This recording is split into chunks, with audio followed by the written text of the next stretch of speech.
रायगड जिल्हा मध्यवर्ती बँकेत होत आहे। हे खरं तर हे एक नवीन इतिहास रचणारी राहील, एक नवीन पर्व निर्माण करणारी राहील। आमचे जिल्हा बँकेचे अध्यक्ष जळगावचे सुद्धा इथे हजर आहे। उपाध्यक्ष आमचे अमरावतीचे आहे, लातूरचे पण ॲडव्होकेट साहेब आहे, आमचे पुण्याचे उपाध्यक्ष आहे, यवतमाळचे अध्यक्ष आहे। बाकी अध्यक्ष काही राज्यमंत्री आहे ते येऊ शकले नाही, काही अवसनात बँक गेलेले आहे, प्रशासक तिथे आहे आणि काही लोकांच्या बैठकी लागलेल्या आहे। आजची संचालक बैठक असल्यामुळं काही बँकेचे अध्यक्ष येऊ शकले नाही। मुळात कर्जमाफी हा विषय 30 जूनपर्यंत जो आपल्याला मुदत दिली, त्यामध्ये आमच्या जिल्हा मध्यवर्ती बँकेचं काय नुकसान होऊ शकतं, काय अडचणी येऊ शकतं, कशा पद्धतीनं आता सरकारनं समोर गेलं पाहिजे हे ठरणं फार महत्त्वाचं आहे। ते बैठक सरकारनं काय केलं पाहिजे याच्यासाठी आहे। आम्ही धोरण ठरवायला बसलो नाही, पण आमच्या अडचणी वाढू नये जिल्हा मध्यवर्ती बँकेच्या याची खरं तर काळजी सरकारनं घेणं फार महत्त्वाची आहे। अर्थात काय होतं आहे का, आता मुळात मुद्दा काय आहे, 31 मार्चला थकीत होणार आहे आणि 30 जूनला 25ला कर्ज ज्यांनी घेतलं किंवा मे 25ला कर्ज घेतलं किंवा एप्रिल 25ला ज्यानं कर्ज घेतलं, ते काही लोक 31 मार्चला थकीत होतं, काही 30 जूनला थकीत होते आणि मग त्यांची काय अवस्था करणार तुम्ही? ते थकीत झाल्या असतानासुद्धा तुम्हाला नवीन कर्ज द्यावं लागेल, कारण त्याला नवीन शेतकऱ्याला समोर पेरणीसाठी पैसे नाही आहे, पहिलेच तो दुष्काळात सापडलेला आहे। आणि या सगळ्या म्हणजे छत्रपती शिवाजी महाराजमध्ये 9 ते 14पर्यंत कर्ज माफ झालं, त्याच्यातले काही वरचे कर्ज 1.5 लाखाच्या वरती होते ते तसेच राहिले बिचारे। दुसरं छत्रपती शिवाजी महाराजमध्ये 2 लाखापर्यंत मर्यादा होती। उद्धव साहेबांनं जे कर्ज माफ केलं ते 15 ते 19पर्यंत माफ केलं। त्यामध्ये काय झालं का, 2 लाख कर्ज असेल त्याचंच माफ झालं, 2 लाखच्या वरती जर 10,000 असेल तर तो माफीत बसला नाही। ह्या अडचणी वाढलेल्या आहे।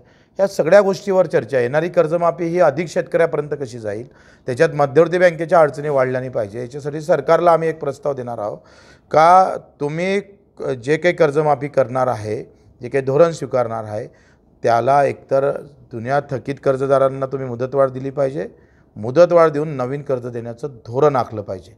नवीन कर्ज त्या शेतकऱ्याला भेटलं नाही तर तो मोठी अडचण त्याच्यासाठी निर्माण होईल आणि जी थकबा आपण माफी करणार आहे ते जमेपर्यंत जरी तुम्ही 30 जून सांगितलं असेल तरी मला वाटतं 31 मार्चमध्ये तरतूद झाल्याबरोबर, जसं अजितदादांनं म्हटलं, त्याबरोबरच एप्रिलमध्ये त्याचा किमान जिल्हा मध्यवर्ती बँकेला ज्या शेतकऱ्याची माफी करताय त्याचा पहिला हप्ता किंवा त्याचे जे सगळे पैसे माफीचे ते जिल्हा मध्यवर्ती बँकेत देणं फार गरजेचं आहे। कारण काही जिल्हा मध्यवर्ती बँक थकीत कर्ज वसुलीशिवाय नवीन कर्ज देऊ शकत नाही, त्याची आर्थिक परिस्थिती तशी नाही आहे आणि त्याच्यामुळे जर थकीत कर्जाचे पैसे जर एप्रिलमध्ये जर आम्हाला भेटले नाही तर आम्ही नवीन कर्ज कसं देणार आहे शेतकऱ्याला, कारण तितके पैसेच नाही आहे बँकेत आणि तो मूळ मुद्दा आहे।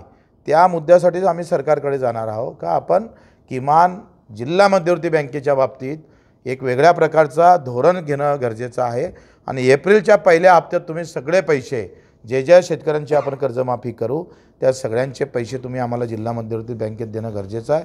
कशी तरतूद करता, काय करता, तो नंतरचा भाग आहे। नवीन कर्ज देणं, थकीत कर्जाला आपण मुदतवाढ देणं आणि थकीत कर्ज जे माफ होणार आहे त्याची तरतूद करणं, 3 गोष्टीचा खरं तर विषय आहे, तो सरकारनं केला पाहिजे। दुसरं अनिष्ट तफावत काय झालं आहे का, जे काही चेन तयार झाली आहे पूर्वीपासून ते सोसायटी ते बँक अशी आहे। तर बँक काय होते, सोसायटी कर्ज शेतकऱ्यांवर अधिकचं आकारतं आणि बँक कमी आकारतं असे होते। काही कर्ज सोसायटीकडून घेणं असतं, आम्ही सोसायटीकडून घेतो आणि सोसायटी शेतकऱ्याकडून घेतो, ह्या मोठा गुंतागुंतीचा प्रश्न आहे। त्याच्यानं अनिष्ट तफावत असणाऱ्या ज्या बँकेचे सध्या अडचणी मोठ्या वाढत चालल्या आहे त्यावरही एक वेगळं धोरण सरकारनं घेतलं पाहिजे। दुसरी गोष्ट, तुम्ही बाकी बँकला जशी मदत केली तशा ज्या अडचणीत असणाऱ्या बँक, तुम्ही सांगा राष्ट्रीयकृत बँकेपेक्षा सगळ्यात सुलभ आणि सगळ्यात शेवटपर्यंत जर व्यवस्था शेतकऱ्यांना करून देत असाल तर तळागाळातल्या एकदम शेवटच्या, कारण सोसायटीच्या माध्यमातून आम्ही लहान लहान गावात कर्ज वाटप करतो, त्याच्यामुळे याला बळ देणं फार गरजेचं आहे।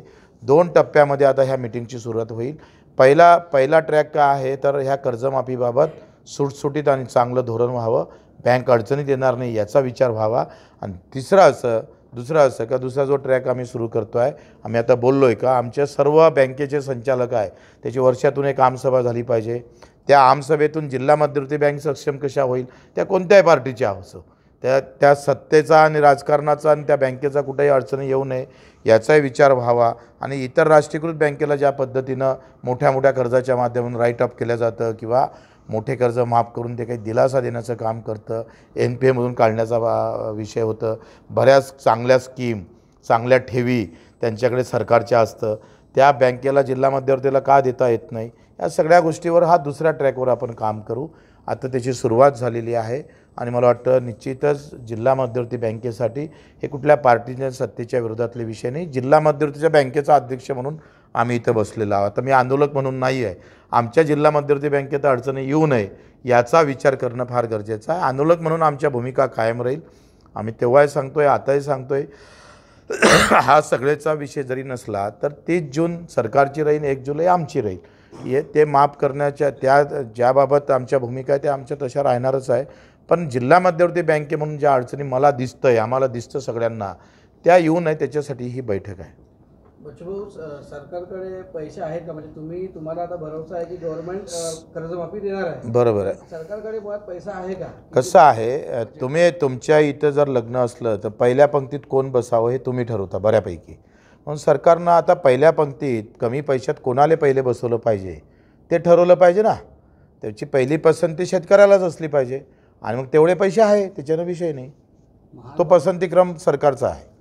भाऊ, महारत्नाच्या जागा ज्या पद्धतीने घेतल्या जातात त्याच्याकडे कसं बघतात सरकारच्या? मला वाटतं आता तो वेगळा हा कर्जमाफीचा विषय त्यांना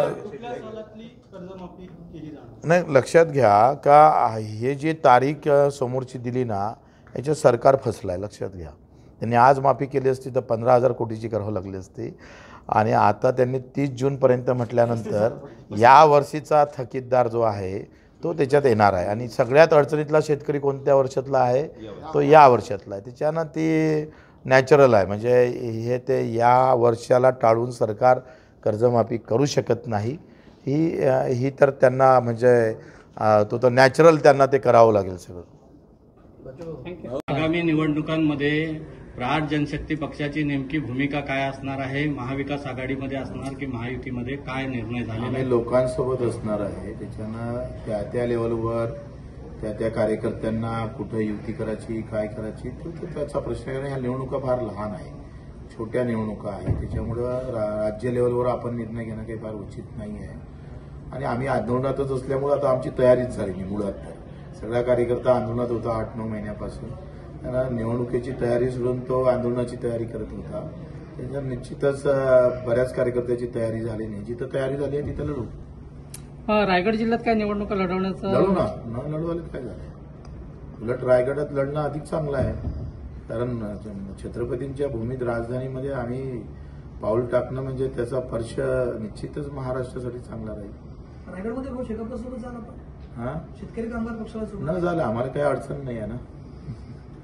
भाऊ, महारत्नाच्या जागा ज्या पद्धतीनं बळकावल्या जात आहेत आणि त्यातल्या काही आरोपींना देखील सूट दिली जाते असं म्हटलं जातंय. महाविकास आघाडीच्या नेत्या किंवा विरोधी पक्षातल्या नेत्यांकडून असं म्हटलं जातं. पारदर्शकता असली पाहिजे. नेता असो का लहान असो, कायदा सगळ्यांसाठी सारखा आहे हे समजून सांगण्याची देशाला फार गरज आहे.